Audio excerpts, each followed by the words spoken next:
Welcome to the Two Ton Nerds. As always, my name is Max James, and this is the TTN, and this is the second episode of Let's Watch the X-Files, a series retrospective, and much more. Now, if you've never seen this series, it is where I will be sitting down in front of a camera and talking about each and every episode of the X-Files, and the much more is where I'll be occasionally talking about my weight loss journey. But most of the time, it will be strictly X-Files, just like this episode. So, I will be discussing the episode Deep Throat. I'm going to tell you what you need to know about this episode, and it starts off with a lot of military SWAT team converging on this house, and through dialogue, you're gonna hear that this guy has stolen a military vehicle. He's armed, he's a little unhinged, and he's holding up in his own home.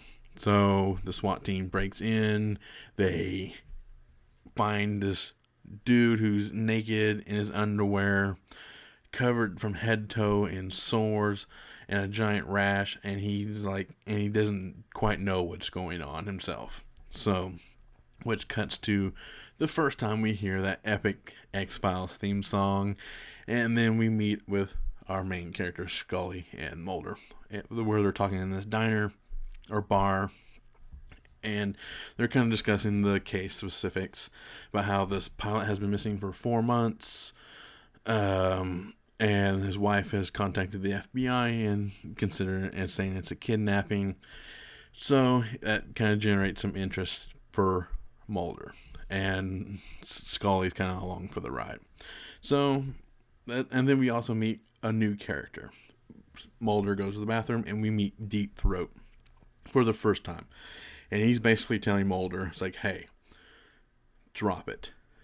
Just leave it alone, and I will basically help you if you just drop this. And of course, Mulder can't drop it. He chases after him, and he disappears.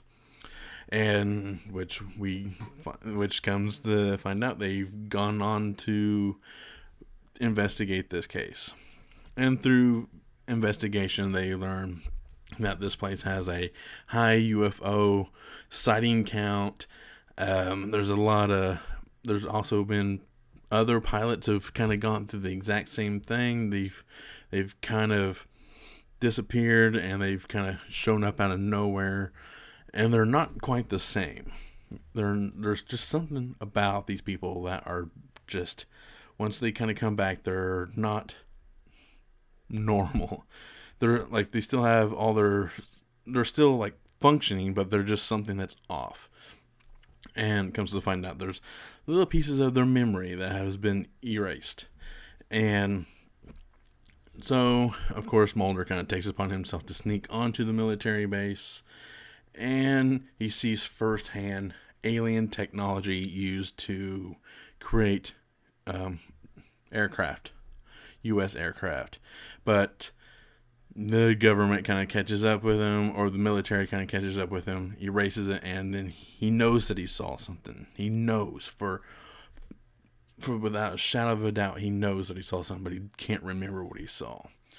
So the episode ends with Mulder standing in the middle of the track field, talking to Deep Throat, saying, basically confirming that there's aliens currently living among us.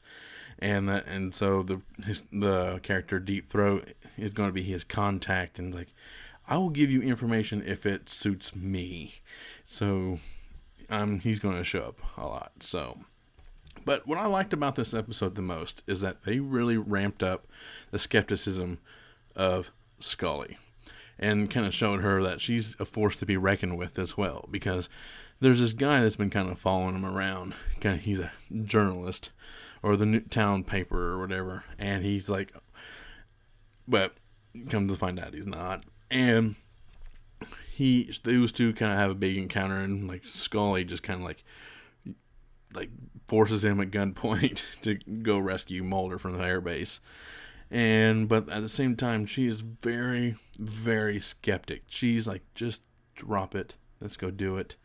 Let's get out of here. It's like she doesn't want her reports to read like a tabloid. and she doesn't see none of this. But she does see flying lights at one point in the episode, because that's when they first get to the town. They kind of go investigate the airbase firsthand, and they just see a bunch of lights, and they can't quite explain it. And it's a really fun episode. It's great. It's a great second episode. So, trying to think, what else do you need to know about this episode? That's really... Oh, Seth Green shows up. A very young Seth Green shows up, and he makes a Star Wars reference, which I think it's always kind of funny. They give him those kind of lines. But what's really great about this show, we're only 2 episodes in, is that the chemistry between Scully and Mulder are amazing. You got this... Gillian Anderson plays Scully epically. She's the skeptic, and you got David Duchovny as Fox Mulder, and he's playing the true believer, and you believe him. It's like there's no doubt that you don't believe Fox believes all this. You actually believe that he believes all that, and you fully understand why Scully is a skeptic and everything. So it's really fun. It's a great episode, and that's it. And as the tagline of the show says, the truth is out there. And my name is Max James, and I'm going to go geek out.